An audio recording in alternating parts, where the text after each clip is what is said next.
তিনটি অভ্যাস মানুষের জীবনে কল্যাণ ডেকে আনে। 1 নাম্বার, আল্লাহর ইচ্ছার প্রতি সন্তুষ্ট থাকা। আপনার লাইফে যতই ঝড় তুফান আসুক না কেন, আপনি আল্লাহর ইচ্ছার প্রতি সন্তুষ্ট থাকবেন, কারণ মুমিন বান্দা জানে আল্লাহ যা করেন ভালোর জন্যই করেন। 2 নাম্বার, যখন বিপদে পড়বেন, সংকটে পড়বেন, তখন সবর করবেন আর একটি দোয়া বেশি বেশি পাঠ করবেন। আল্লাহ তাআলা পবিত্র কোরআনের মধ্যে বলেন, ইন্নাল্লাহা মাআস সাবিরিন, নিশ্চয়ই আমি ধৈর্য ধারণকারীদের সাথে আছি। এজন্য সবর করবেন আর দোয়া পাঠ করবেন, লা ইলাহা ইল্লা আনতা সুবহানাকা ইন্নী কুনতু মিনাজ জালিমিন।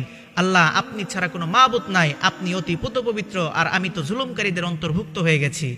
3 নাম্বার, মন এবং জবানকে নিয়ন্ত্রণে রাখবেন।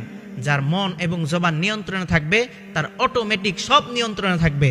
আল্লাহর হাবিব সাল্লাল্লাহু আলাইহি ওয়াসাল্লাম বলেছেন, কেউ যদি আমাকে 2টি অঙ্গের গ্যারান্টি দেয়, আমি তাকে জান্নাতের গ্যারান্টি দিয়ে দিব। 1 নাম্বার, কেউ যদি আমাকে জবানের গ্যারান্টি দেয়।